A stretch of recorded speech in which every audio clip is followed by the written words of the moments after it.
अभी पुष्पांजलि होगा गौ माता का।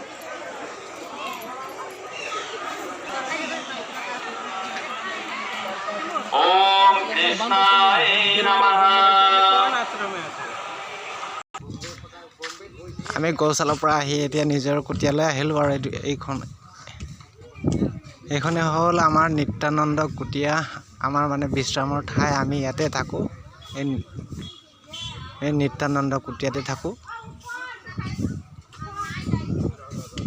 সকলোখিনি সুবিধা আছে আমাৰ নিত্যানন্দ কুটিয়াবোৰ এইবোৰে আৰু।